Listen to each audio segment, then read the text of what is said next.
And we're live, the wrap-up show with John Schaefer and Jim Russell, the off-season edition. If you are new to our brand new YouTube channel, you have to subscribe. Hit that subscribe button down below. If you like our content, give us thumbs up. You can follow us on social media as well, at Twitter, at John Schaefer, at Jim Russell SD. So it has finally gotten here, Jim. It is the off-season. By the way, we want to hear from everyone here today. We're going to be with you for the next 30 minutes. We're going to get to your comments. You can comment down below. We'll get to all the comments as we get going here. So just reply down below on our YouTube channel, wherever you're watching right now.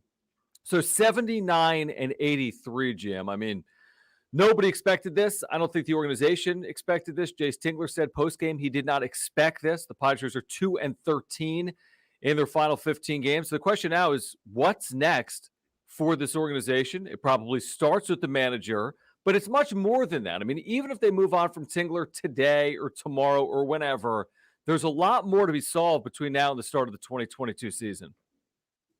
Yeah, this is a shit show, dude. And I'm not like trying to. I can't sugarcoat anything. I literally can't sugarcoat anything, because the fact that you are having way more questions than answers at this point going into the offseason with a roster that you're looking at 18 players coming back next year, equaling around $175, $180 million.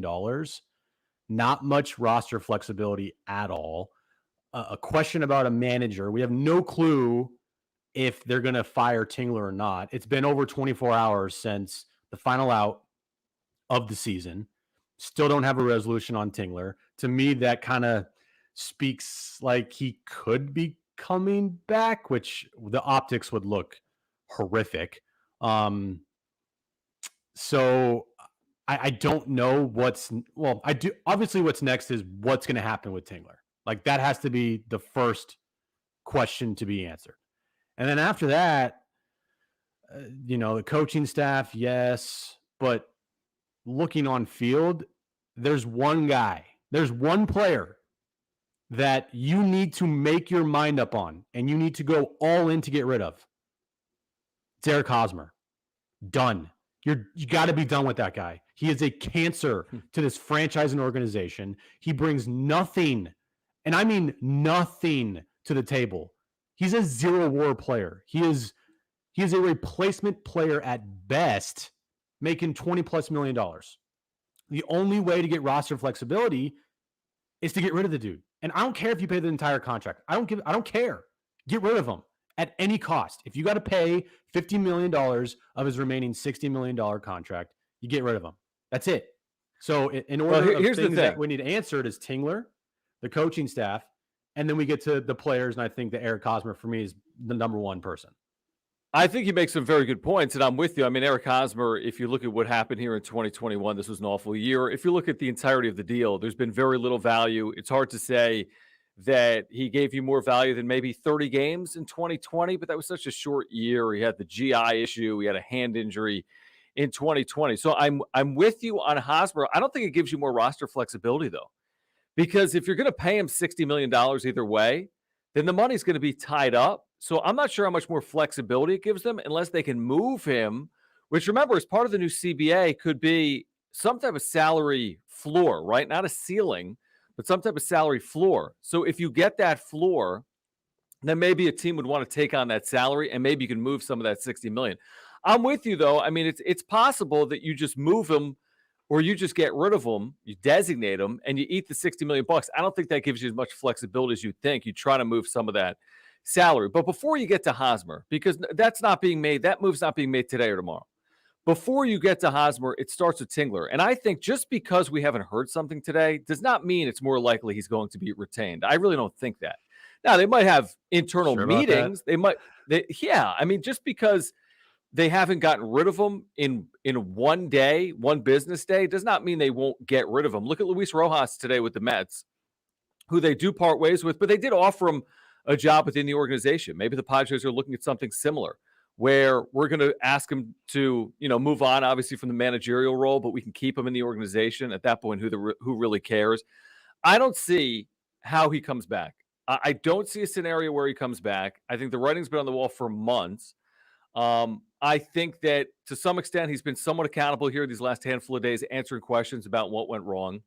I think you hear it when you talk to the primary stakeholders on this team, the Manny Machados, right? The Will Myers. You hear how they speak about the coaching staff and Jayce Tingler. They don't even acknowledge him publicly, nor do they back him. I think there will be a new manager in 2022. I think that's the first shoe to drop. I think it happens at some point in the next 24 hours. Shoot, maybe we find out later tonight. Who the hell knows? But I just don't see it, Jim. You don't go 79-83 with expectations and bring your manager back. That just doesn't make any sense, and it flies in the face of what they're trying to accomplish on field. The only reason why I think there is a possibility of Jayce Tingler coming back is not only because nothing was announced today, but the relationship that AJ Preller has with Jayce Tingler and the amount of, I don't know, I don't want to say talking into that he had to do for the ownership group, but he stuck his neck out for this guy. He was his hand-picked guy to be the next manager. And it all blew up within 2 years, and then you're just going to again admit you made another mistake. Like AJ Preller has made mistake after mistake after mistake, and this was the one that he couldn't make a mistake on. And to just openly admit that he made another mistake, that's a tough look, and that's tough to continuously keep doing. And maybe he and we're all saying that Tingler needs to be fired and this there needs to be a change and whatnot, but maybe he's looking at Tingler as not the true problem. Maybe he's looking at, okay, this roster was the problem. Like, I put in the right place, the pieces as far as the coaching staff goes. It's the players that didn't get it done. So I'm going to blame the players on this one. And we're going to backtrack here and we're going to talk everybody down the ledge. And we're going to make sure that everyone knows that it's the players' fault and it's not Tingler's fault. And I believe in Tingler. And that's why Tingler's coming back. Like, I would not be shocked if that happens, honestly. I would. Because, first of all, if you don't want to blame Tingler, then you have to look squarely in the mirror. You can't turn to the players. You're the one that signed the deals. You can't look to the players as a general manager. You made these deals. You signed Eric Hosmer to an 8-year, $144 million deal. It wasn't only Eric Hosmer that signed the deal. The Padres offered it to him. That's why he's here for 8 years. AJ Preller offered him that deal. I know. The situation they're in right now is because of the general manager and the front office. Now, I'm with you. I don't think the manager solves everything.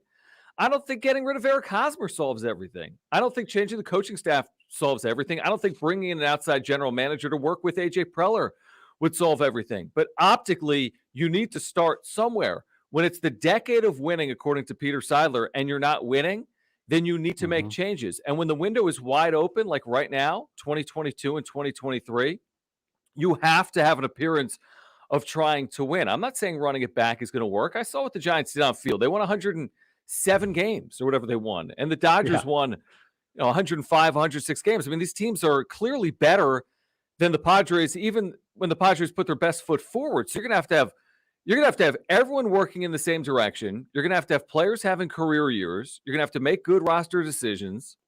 You're going to have to hire the right manager. All these things you're going to need to get this thing right. But I just don't see it. I mean, I'm not saying Jayce Tingler is 100% responsible. He clearly isn't. But he also made some decisions in the second half of the year where he lost the clubhouse. And when you lose a clubhouse, you don't bring a manager back. And if you do bring him back and you start slow, then what? You really want to hire an interim manager 13 games into the season because you're 5-8?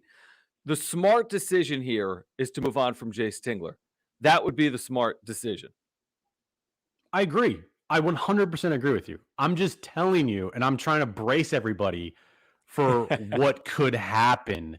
And what could happen is you get a bunch of fluff from Preller about Tingler and trying to shift the blame from, okay, this was all Tingler's fault, to no. Actually, it's the player's fault. And yes, that's a bad reflection again on AJ Preller as well, because he's the dude that signed all these players. But the manager that he handpicked was against everything everybody wanted back in 2020, in 2019. Like everybody, including the ownership group, wanted a proven veteran manager. And AJ Preller was the only guy to say, you know what? Nah, I want this guy, the guy that has no experience and the guy that I'm buddies with and the guy that I think could be a good manager, but again, has never managed before. And he stuck his neck out for this dude. And he did everything he could to convince everybody in the organization that Jayce Tingler was the right guy. Do you think that because they have another collapse, like, is he just going to continuously blame himself and hire a new manager? I'm just bracing everybody that there could be a chance that Jayce Tingler comes back. It would look horrible. It'd be the worst move. It would be horrible. But I'm just telling you, like, do not be surprised either way if Jayce Tingler comes back. I'm going to be surprised. I really will. I really will, because you can't play the way they play in the second half of the year. It's more of a reflection. The 79-83 is not a good look and is damning. I love using that word. But the last 45 games is even worse. Like, to have that roster, I know they had pitching injuries. I get it. But where they were before the trade deadline to where they were after the trade deadline, someone has to take the fall for that. And it's not going to be the president of baseball operations. It's just not going to be. And it's not going to be the players. The players that are under contract that will be back, the Yu Darvishes, the Blake Snells, the Manny Machados, the Eric Hosmers, the Will Myers, there's only so much accountability that falls on them. Can they move a Myers or a Hosmer? That's a conversation for now and potentially for another day as well. But with Tingler, you can move on, and you only have two options. And one of them is not just let him go into 2022 as a lame duck. That's not an option. You either fire or you extend. Okay? If you either fire or extend, which we both agree with, and get your comments in, by the way. We'll get to those momentarily here coming up on the wrap-up show. Again, subscribe to our channel. If you're not subscribing, the reason to do it, year-round Padres content. As we're proving right now, this is the place to go for year-round Padres content. Hit that subscribe button. But if you can only fire or extend, well, Jim, you can't. I mean, there's no scenario where they extend, therefore they have to fire. It's logic. It's that simple. I agree with you. The logic here and the right move is, well, honestly, the right move is Peter Seidler blowing out AJ Preller. Like, to me, that's the bigger picture move here is Preller, like, he's been given way too many chances. This is now his 6th season with a losing record under his belt. Like, on his resume, that in 7 years as a GM, 6 of those years, he had a losing record. And the only year that he didn't, was a short 60-game season. And probably if it was a 162-game year last year, the team probably would have finished under 500 as well because they lost their 2 top starting pitchers. So AJ Preller, like, point blank, he's not a good GM. He's just not. He has nothing to put on his resume that says that he builds winners and contenders. He makes splashy hires and splashy moves and splashy trades, but nothing about him says winning at all. Nothing. That's the bigger picture here. And that can be for another day. But it's, the Tingler move, I agree with you. Like, he's got to go. But I'm just saying, knowing AJ Preller and the fact we are well over 24 hours from last out of the season against the Giants yesterday, and there's nothing, don't be surprised. Just do not be surprised. All right. If you have a question, if you're watching us on YouTube right now, hit us up in the comment section. We'll post this right now. This one's Matthew. The Red Wedding at Petco Park didn't happen today, or at least not yet. I don't think anything is going to happen today, to be honest. We're at 5:04 p.m.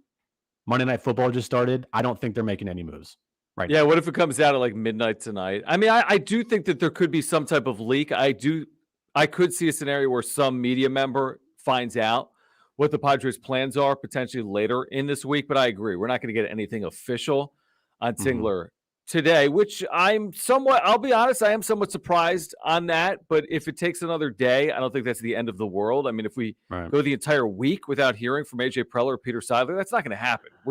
We have to hear from either the owner or the president of baseball operations, which means we need a decision on Jayce Tingler in the coming day, let's say. You have to. You can't just not talk to the fan base after this horrible season that you just had, and another collapse. 2 of the last 3 years, you have had epic collapses where your team has quit on the manager in the final 2 months of the season. You have to talk to your fan base. You cannot be silent. Um, let's go to Lawrence here.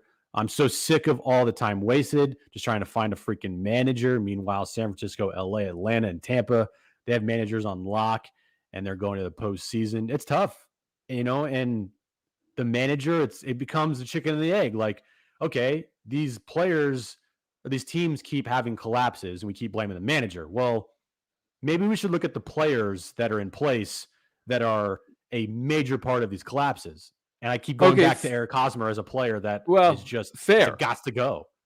Fair, but maybe we should look at the manager too. And again, while I've said that Tingler doesn't need to take the brunt of the entirety here of what happened at 79-83, what happened the 16-inning game was on him, and that spurred terrible play because the team didn't trust him from that point forward.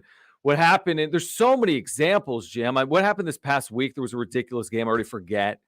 There's been a number of examples of mismanaged games, poor in-game decisions, poor bullpen usage. There's a number of examples there. So, yes, we could blame Eric Hosmer. I'm fine with it. You could blame A.J. Preller. I'm fine with it. I will. Let's blame Jayce Tingler, too.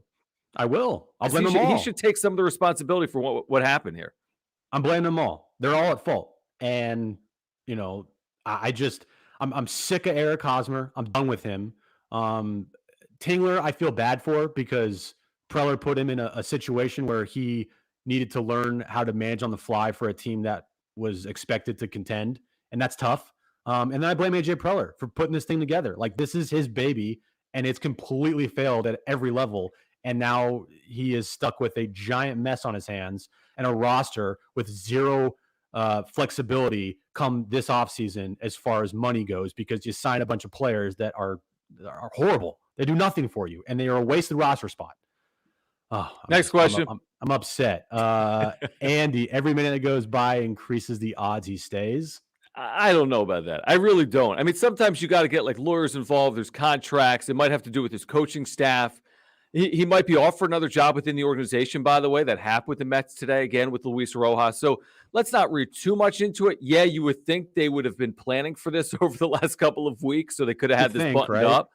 But it is fair to have an internal meeting the day after the season. That is a reasonable thing for an organization to go through, for an ownership group to meet with his front office, for the front office to meet with coaches and the manager. I think it's fair to give them a day. I'm with Andy. If this becomes 3 days, that's concerning. I think we get an answer tomorrow. I really do. I hope so. Let's go to Tom here. If Preller can't get rid of him, Preller needs to go. I think Preller should be on the hot seat in the first place. I don't think that giving him all this power and letting him just completely change the entire organization to be a bunch of yes men under him is a good idea. If I'm Peter Seidler, I'm looking at AJ Preller is, can this guy lead this franchise to a World Series title? Hell, can this guy lead this franchise to just a winning season in a full 162 game year? Because right now he's not doing that. And if I'm Seidler, like I'm really looking at Preller and being like, yo, you're not getting it done. And I need someone here to get it done because I put a lot of money into this franchise and a lot of money into this roster. And you are not getting the job done. So, well, if the Athletic writes a 10,000 word piece on the state of the Padres organization, AJ Preller, and doesn't mention the fact that the Padres could move on from him, then they're not moving on from him. I mean, there was nothing in that piece that said the Padres have a decision to make on AJ Preller. Listen, you can argue whether he should be here or not, but Preller is the decision maker moving forward. There's no question about that. Right. Tom, same thing. Preller needs to go. If he doesn't fire Tingler, the owner needs to step up and fire Preller. I don't see it. I don't see it either. I think that Peter Seidler has put all of his eggs into the Preller basket. Same thing with Preller putting all of his eggs in, I feel like, the Tingler basket. That's why I'm a little hesitant on it's a foregone conclusion that Tingler's gone. Now, there was a report over the weekend from John Heyman saying that after the season was over, the Padres would fire Jayce Tingler.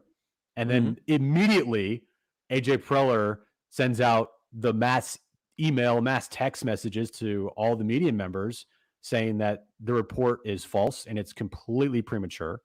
Right. Not that it's false, more that it's premature, right? Yeah, more than it's premature. And premature usually means waiting for something to happen, right? Right. So that maybe could be telling. But it was interesting that the second that report goes out, you know, Preller puts out the whoa, whoa, whoa, whoa, whoa text to everybody. Let's go here to Eddie. If Jayce is not fired, show ownership they cannot put 100% faith in a GM. Don't show up to the games. I think that's hard to do because the Padres had one of the best attendance records in baseball this year. Yeah, no, I honestly, the way I feel about that is I hope it doesn't get to that point. I think Padres fans deserve a winner, and I think the Padres organization needs to follow through on their side of the bargain as well. And I think it starts with Peter Seidler, and he did do that this past year. I mean, he's committing $180 million, a record payroll for this franchise. I think they're committed to win, and I think they want to win. This isn't blowing smoke. I mean, you don't spend the way they've spent to blow smoke. Now, this went sideways here this year. I think they're committed to win. I don't think AJ Preller's got blind faith through 2026 from Peter Seidler. Now, I think he's got 2022. I do think he has 2022. We could argue the merits of that. But I think the Padres can run this thing back and have a lot more success. Now, I believe they need to make a change at manager. I think they might want to bring in an outside general manager to work with AJ Preller.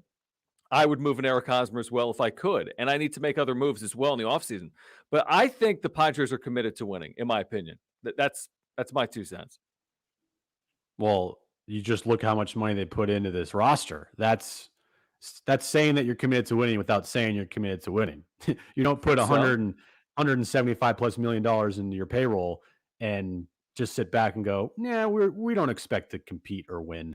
You expect to compete and win, and there should be a lot of angry people down there that they didn't do it. To be honest with you, let's go here to Tom. I think DFA and Hosmer is the best bet if he does go. See, that's the problem here with Eric Hosmer. He brings you nothing. He is a replacement player, 0-0 WAR. He is the slugging percentage is the worst of all first basemen in the National League. He has a massive contract. AJ Preller did that to himself. And now he has to try to get out of this mess that he created. And the only way to get out of this mess is to just eat all of this money. Not necessarily. Is Peter Seidler going to be okay with that? No, I think you wait on it because you don't know what happens in the new CBA, because the new CBA does have the possibility of that floor, that spending floor across baseball. And if you get that, you're lucky as hell, and you move them and maybe you eat some of it, but you help someone else out with their spending floor. Maybe you move a lower or mid-tier level prospect as well to get rid of them. But I think ideally you don't eat all 60. You maybe eat a portion of it, but I think you wait on it because, again, the CBA isn't up until what, November 1 or no, it's December 1, until December 1. So I think that's going to play out over the course of the next couple of months. You're not going to see anything on Eric Hosmer before a couple of months from now. I promise you of that. No, he's not going. They're not going to just DFA him tomorrow. I don't even think they can. No, I don't think they can either. Yeah. Thank you, Carson. Loving the podcast. Keep calling this team out. Well, until they start winning, I don't know if it's about calling the team. I don't know if it's about calling the team out. I mean, we've done this the last couple of years, and when they play good baseball, we'll objectively tell you that they're playing good baseball. And when they play crap baseball, like they did for the last 2 months, I think it's reasonable to be, I think, objective based on what happened the last 45 games is to be critical. And if you're not being critical based on what happened these last 45 games, then I don't think it's being fair, to be honest. I think they would invite the criticism based on going 12-33 in a city that's got one professional sports team in the Big Four. There's going to be criticism based on the way they played, and they need to play better baseball in 2022, or there will be even more criticism.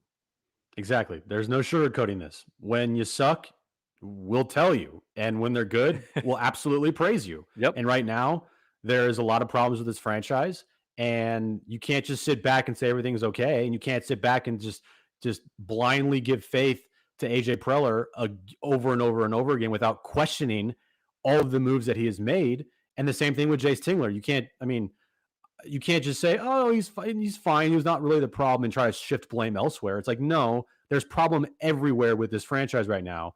And the move you can make right now is you get rid of the manager. Like that's the move you can make right now. You can't make any roster decisions or any roster moves yet because the offseason has not started. But the one move you can make is fixing the coaching staff. That's the moves you can make. This is from Gilbert, who's likely to win a championship first, the Chargers of the Padres. I don't want to get into that conversation. No. I mean, yeah, that's for another day as well.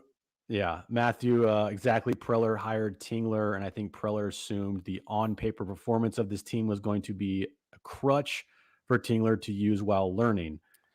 That isn't too far off, and I think you make a good point there, Matt, because you're banking on a first-time manager knowing how to gel all of these, personalities and high-priced players and everything, and you're expected to make a postseason run and expected to potentially contend for a World Series.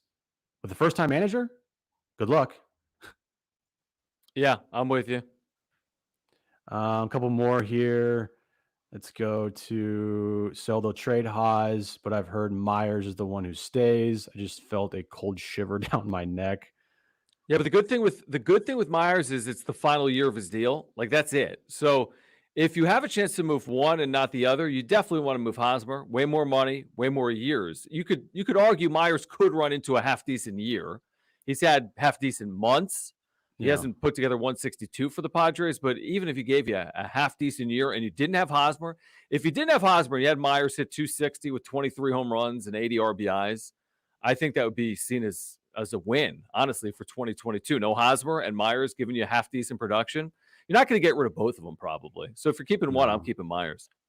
Oh, I'm keeping Myers in a second over Eric Hosmer. If you told me to pick between the two of those guys, like it's not even a question. Hosmer is gone. I just pay off his entire contract. I don't care. Get him out of here. He needs to be off this team the second they can make roster moves, even though it's going to be way harder said than done. Like it's going to be, I feel like, near impossible to get that taken care of and get Hosmer off this team without truly eating a crap load of his contract and potentially finding somebody that will take him. Get to a question on a manager. Get to a question on like a managerial Probably question. should go to. All right, let's see here. Couple questions here. Where are they? I got a bunch. Where is it? Oh, here we go. Here we go. Guys, I don't think Bochy's coming to San Diego. Probably Washington or Showalter. What do you think? In terms of Bochy, I mean, we could have that conversation. We saw what the Athletic said, that Bochy and Preller might not necessarily mesh, and Bochy's going to want a situation that he's going to want to be in. I don't know the particulars there, if I'm being honest. I have no idea. Obviously, Padres fans would love to have him. I think Washington's a really good option. I think the ties to AJ Preller would make it appealing from Preller's perspective. Would it make it as appealing from the fan base's perspective? I think a lot of people are on board with Ron Washington. I really do. Buck Showalter because of his ties, obviously, to Manny Machado. I mean, there are others. There's a Mike Scioscia type name out there. You look at like a Luis Rojas. I know he was just fired by the Mets, but it was a longtime minor league manager. There's going to be names. There's going to be guys that aren't going to be first-time managers. I think obviously the home run swing is Bruce Bochy. I think a very popular move would be Ron Washington, who was a finalist in 2020 and took teams to back-to-back World Series for the Texas Rangers. I don't think anyone would complain about any of those, if I'm being honest. Let's go to TJ. Are there any other experienced managers available other than Bochy, Washington, or Showalter? Yeah, but I think if you were to narrow it down to maybe some top choices, those are probably the only three right there that would not make sense, but appease this clubhouse more than anything. Like the fan base is, of course it would appease the fan base if they hired Bruce Bochy or Ron Washington or Buck Showalter, but it's what about that clubhouse to make sure that everybody meshes well and a manager to make sure they don't go through these collapses anymore. I mean, remember a couple of years ago when Moises Alou is in the organization, right? And he turned down the opportunity to interview post Andy Green. That's an interesting name. Again, that's not a veteran manager, Moises Alou, but obviously, um, I think would be seen as someone that would be. I think people would be very high in it. Obviously, had a very good career. All star, what, 5 or 6 times. His dad was the longtime manager in baseball. Obviously, Felipe Alou. So I think Moises Alou would be a name that would be, one to consider. I don't know what type of interest he would have in managing. That's the thing with managing. And managing has changed from where it was in the Showalters and the Bochy days, 15 years ago, to the way it's become analytically driven. That's why we've seen so many first-time managers. These front offices want to have more of a role in the say that's going on, in my opinion. So again, I don't know if it's going to be harder to get a veteran manager because the game has changed and it's more analytical driven. Therefore, they don't want the position or not. But again, there's even going to be a managerial option, Jim, in my opinion, that has better playing credentials. Not that that's the end all be all, but the Yeah. Andy Greens and the Jayce Tinglers, who were essentially irrelevant professional baseball players, all due respect, it doesn't matter. It's not the end all be all. But you compare their careers to like a Moises Alou career, and I just think it commands a certain level of respect once you get into that clubhouse when you've been up in the big leagues for a certain period of time, or you've coached for a certain period of time, or you've managed for a certain period of time. I just think it's just different, right? Yeah. Jayce Tingler walks in the room with guys like Machado and Tatis and Hosmer and, other players in that clubhouse who are veterans. Okay, who is this guy? What's he all about? I don't know anything about him. Bochy walks in that clubhouse. I'm not saying it's going to happen, but I'm giving like an example of a guy with pedigree and a guy with a massive resume to go in there and show everybody 3 World Series titles. And he walks in that clubhouse. Everybody looks at him and goes, "Oh, okay, that's Bruce Bochy. We know exactly what he's done.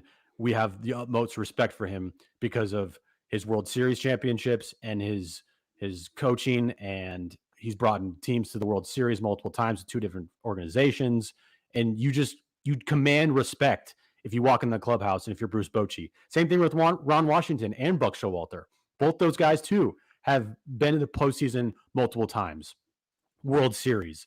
Showalter managed Manny in Baltimore for however many years. Like, you need somebody that commands respect. I'm not saying Jayce Tingler could be a good manager or knows baseball. He knows more baseball than probably both of us combined. But the fact that he walks in that clubhouse and doesn't demand or have the respect of the players like a Bochy or a Washington or a Showalter would, that's a huge thing. What about this real quick? What about the idea that they're waiting to make a switch until they know who might be available? Are they having those conversations behind the scenes with someone like a Bruce Bochy or his representation? Are they looking at what else is going on in baseball, waiting to see who is relieved of their duties around the sport to see if they might be available before moving on from Tingler? I would say no, by the way. What does it matter? I mean, let's say Bruce Bochy isn't available. That's why you're going to hold on to Jayce Tingler. I think whether or not Bruce Bochy is available or wants the job, you still have to consider moving on from Jayce Tingler. I think it's more than just, oh man, if we want to shoot for the stars and get Bochy, but if we can't, we're going to keep Tingler. No. If you've got an issue with your manager based on the way you play down the stretch, then you need to find a new manager, regardless of who it is, whether it's Bruce Bochy or not. Right. And I know we got to wrap here, but before we do, if and when they fire Jayce Tingler, you better have a plan. And maybe that's why it's taking a little bit of a time. Preller and Seidler, they need to have a plan if they get rid of Tingler. It cannot be a situation where you get rid of Tingler and then you think, okay, and then you decide, all right, what do we do now? You need to have a plan ready to go for whoever the next manager is going to be. And that is why I but just preparing people. Don't be shocked if Tingler's back. Just don't be shocked. I'm telling you. Oh, man, stop doing this to me. Here's the deal. When the Padres make a move, we will be here for you on our brand new YouTube channel. We're giving you year-round content. That's the reason why you'd hit that subscribe button. We're doing this 365 Every single time there's breaking news related to the Padres, we'll have content for you on our brand new YouTube channel. So hit that subscribe button. If you like our content, give us a thumbs up. Also, follow us on social media, on Twitter, at John Schaefer, at Jim Russell SD. You've been watching a special edition of the Wrap-Up Show with John Schaefer and Jim Russell.